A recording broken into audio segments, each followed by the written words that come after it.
Praise the Lord.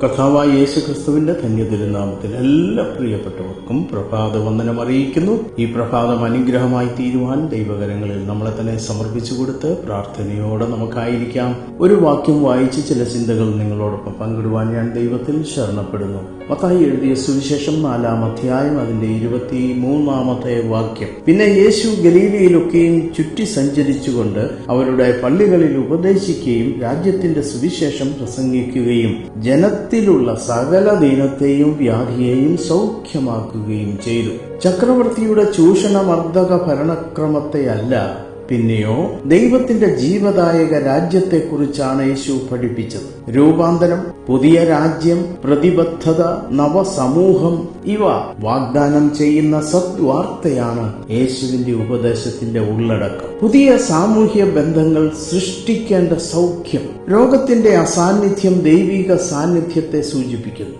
പ്രഘോഷണം, പഠിപ്പിക്കൽ, സൗഖ്യമാക്കൽ, ഇത് മൂന്നും യേശു കർത്താവിന്റെ ശുശ്രൂഷയിൽ പ്രധാനമായിരുന്നു.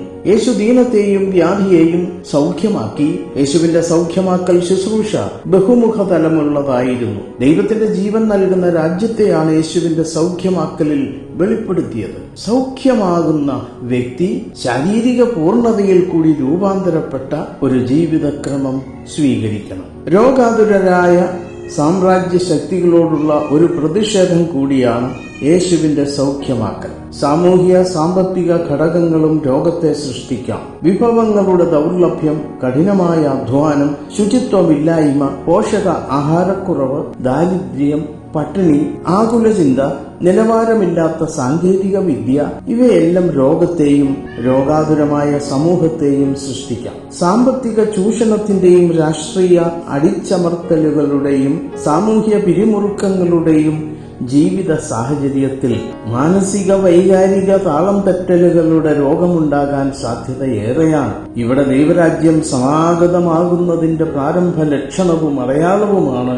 രോഗസൗഖ്യം നൽകുന്ന ക്രിസ്തുവിന്റെ പ്രവർത്തനങ്ങൾ. യോർദാന് കിഴക്കുള്ള ദമസ്കോസ് മുതൽ ഉപ്പുകടലിനു വടക്കേ അറ്റം വരെയുള്ള പ്രദേശത്ത് സ്ഥിതി ചെയ്യുന്ന 10 യഹൂദേതര പട്ടണങ്ങളാണ് ദെക്കപ്പൊലി. ഇസ്രായേൽ താഴ്വരയുടെ വടക്ക് കർമ്മേലിന് കിഴക്കും ഗലീല കടലിനും ഹൂളെ തടാകത്തിനും പടിഞ്ഞാറുമായി സ്ഥിതി ചെയ്തിരുന്ന പ്രദേശമാണ് ഗലീല.